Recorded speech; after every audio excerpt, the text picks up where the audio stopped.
Des extensions sur WordPress, il y en a plein, il y en a beaucoup, et c'est compliqué de faire attention à ce qu'on va... Des extensions sur WordPress, il y en a plein, il y en a beaucoup, et aujourd'hui on va voir lesquelles sont nécessaires, indispensables à installer sur votre site, si vous voulez un site qui soit performant, élégant et professionnel. Alors, première chose qu'on va faire, c'est qu'on va se connecter donc à notre espace d'administration. On va cliquer comme d'habitude en haut à gauche, on va se rendre sur le tableau de bord, et on va dans la colonne de gauche cliquer sur extension, ajouter une extension. Arrivé ici, donc on a tous les plugins que l'on peut installer. Premier petit warning, pourquoi je fais aussi cette vidéo, ça va être pour rappeler aux gens aussi l'importance d'éviter d'installer trop de plugins et d'extensions non nécessaires sur leur site parce que ça va lourdement ralentir leur performance, impacter leur SEO, l'expérience utilisateur aussi, et ça peut créer beaucoup de bugs. J'en avais déjà parlé dans la vidéo sur les thèmes avec l'incompatibilité entre les extensions et les thèmes, donc il faut faire très attention à tout ça et à ce qu'on va installer sur le site. C'est pour ça qu'aujourd'hui on va en voir entre 6 et 8 que je trouve très pertinents, qui ont tous une fonctionnalité qui leur est propre et qui font très bien leur boulot. Alors comment savoir si on peut installer déjà un plugin ou non, si c'est un bon plugin à installer si on ne le connaît pas? Première chose à faire, c'est 4 petits checks. Les 4 informations qu'on a sur chaque extension, ça va être de regarder la note moyenne et le nombre de gens qui ont voté. Donc là, on voit qu'il y a eu 1194 personnes qui ont voté et qui ont mis 5 étoiles. Enfin, c'est la moyenne. Donc c'est une excellente moyenne, on peut installer ce plugin. Regardez la date de dernière mise à jour et la compatibilité avec votre version de WordPress. Ça doit être absolument compatible, sinon vous ne l'installez pas. Et enfin, le nombre de personnes qui ont installé l'extension et qui ont l'installation active sur leur site. Donc ça vous donne beaucoup d'informations. À partir de là, vous pouvez savoir si vous pouvez installer ce plugin ou non. À savoir, petit tips, si jamais vous voulez faire un peu le coquin et que vous êtes un peu curieux et que vous voulez tester, voir des extensions qui ont très peu de retours, d'avis, de gens qui les ont installées sur leur site, etc., vous pouvez aller sur le site instawp.com qui va vous permettre de créer gratuitement un site WordPress en 2 secondes. La particularité, c'est que ce site va s'effacer au bout de 3 jours, ou je ne sais plus si c'est 7 jours ou 3 jours, automatiquement. Donc il sera automatiquement supprimé au bout de 7 jours. Et vous pouvez faire comme ça tous les tests que vous voulez sur ce site et tester tous les plugins que vous souhaitez. Fin de la petite aparté, donc.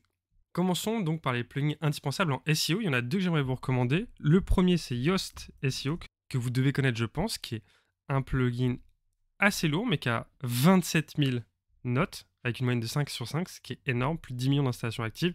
Donc c'est un peu le papa des plugins en SEO. C'est le meilleur, il est assez lourd, il peut être assez lourd à gérer, un peu dur à prendre en main, mais il est très complet. Et le deuxième que je voulais vous proposer, qui est beaucoup moins lourd dans le sens dur à prendre en main, c'est Slim SEO.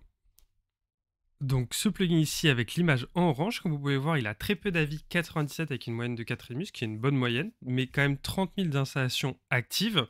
Il a été mis à jour la dernière fois il y a 3 semaines, il est compatible avec la version WordPress et il est beaucoup plus facile à prendre en main et il fait très bien le job, surtout si vous êtes un débutant SEO et que vous n'avez pas envie forcément de mettre les mains dans le cambouis avec un plugin comme Yoast SEO. On passe ensuite à un plugin très connu mais qui est classique, c'est Google SiteKit, donc qui est le plugin Google. Je l'ai mal tapé, je vais juste mettre Google. Tac. Google Kit Site, peut-être que je dis pas dans le bon ordre. Voilà, Google Site Kit qui va vous permettre de gérer directement depuis votre espace WordPress la Search Console, Google Analytics, Google AdSense. Donc ça va vous permettre de tout gérer et d'avoir ici Google dans votre colonne de gauche depuis votre site WordPress. Donc c'est extrêmement utile et pertinent de l'installer. Un autre plugin qui est nécessaire d'avoir sur notre site, ça va être un plugin pour gérer les cookies qui sont devenus légales depuis plusieurs années maintenant. Lego, je sais plus. Cookies, hop. Et donc pour ça, je vais vous recommander le premier plugin qu'on a juste sous nos yeux, Compliance GDPR CCPA, donc à 1 million d'installations actives et une moyenne de 5 sur 5, qui est très facile à prendre en main et qui, si vous qui ne savez rien, va vous permettre de créer des cookies correctement, qui fonctionnent et qui surtout sont cohérents par rapport à ce que vous avez installé sur votre site internet et les données que vous récoltez. Donc je vous recommande vraiment ce plugin. Pour l'aspect sécurité de votre site, je vous recommande Draft Plus. Hop, je le vois plus. C'est peut-être Updraft Plus. Je vais rajouter un petit up devant. On est bon, voilà. Updraft Plus, donc vous voyez qu'ici, c'est celui-là ici, à 3 millions d'installations actives avec une note de 5 sur 5, encore une fois, avec 7700 installations. C'est un plugin qui va vous permettre de créer des sauvegardes de votre site régulièrement. C'est vous qui définissez les rythmes, toutes les semaines, tous les jours, tous les 30 jours, etc. Et la manière dans laquelle il va être enregistré, si c'est sur votre PC, si c'est dans votre Google Drive, sous quel format, etc. Et ce plugin va vous permettre, si un jour votre site il a un crash, il a un gros bug, de pouvoir récupérer la dernière sauvegarde et d'installer en quelques clics votre site comme il était avant le bug. Donc c'est extrêmement pertinent de l'avoir sur votre site. Autre plugin du coup pour la gestion des performances de votre site. Donc normalement il est déjà installé par défaut si vous aviez Hostinger, c'est le plugin Lightspeed Cache. Donc il y a vraiment un excellent plugin. Hop, je vais retaper son nom. J'avais oublié. Tac, Lightspeed Cache. C'est un excellent plugin qui va vous permettre d'augmenter considérablement les performances. Bon, quand le plugin est installé, il n'apparaît pas.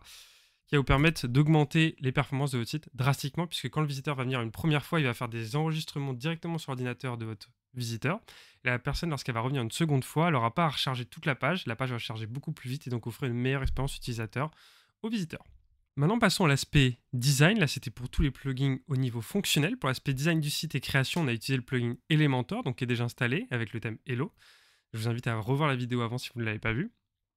Mais dans ce cas-là, souvent, ce que vous allez remarquer, c'est que si on ne prend pas Elementor Pro, on va être bloqué puisqu'on ne va pas pouvoir mettre de header et de footer. Et bien, tout ce qu'on va faire, c'est qu'il existe un magnifique plugin qui s'appelle Elementor Footer Header, voilà, qui a 2 millions d'installations actives avec une note de 5 sur 5 pour 2400 votes, qui est à jour évidemment, et qui va vous permettre ici très facilement de gérer honnêtement en 10-15, si vous êtes un peu à l'aise, en 15 minutes, vous avez un footer et un header fonctionnel pour votre site internet et qui match parfaitement, qui n'a pas de souci de compatibilité avec Elementor. Alors, je précise quand même, c'est pas Elementor qui a développé ce plugin, parce que évidemment ils vendent ce service-là. Mais du coup, c'est un plugin qui a été créé par la communauté pour nous aider, parce que c'est quand même une aberration qu'on puisse pas mettre d'header et de footer.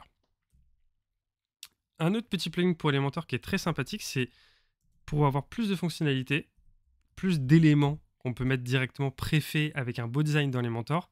Ça va être Royal Elementor Add-ons and Templates, qui a aussi 400 000 installations actives pour une moyenne de 5 sur 5 sur 476 votes, que je recommande parce qu'il a plein de petits widgets très sympas.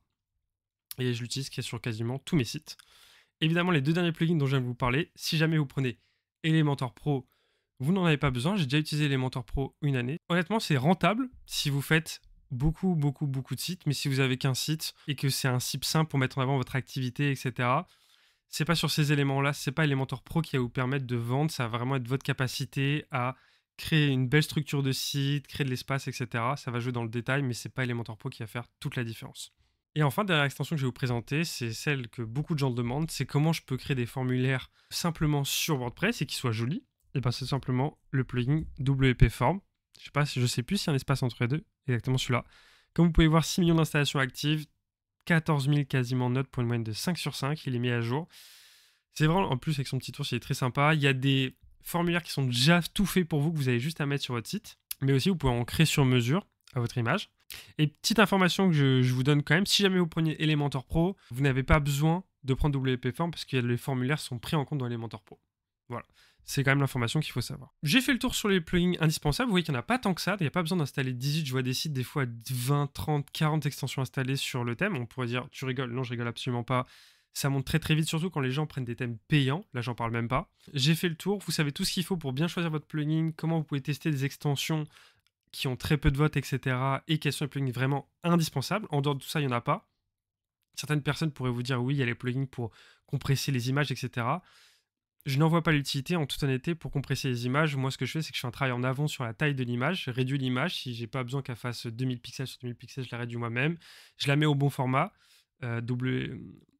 format WebP, qui est le dernier format de Google, qui est très bien pour les images et qui va vous permettre d'avoir un résultat en termes de performance très intéressant. J'espère que cette vidéo vous a aidé. N'hésitez pas, si vous-même vous connaissez d'autres extensions ou plugins dont je n'ai pas parlé qui pourraient être très intéressants de partager avec la communauté, n'hésitez pas à le dire dans les commentaires. C'était Max TK et je vous retrouve à très vite pour la prochaine vidéo sur la création d'un blog. Ciao, ciao.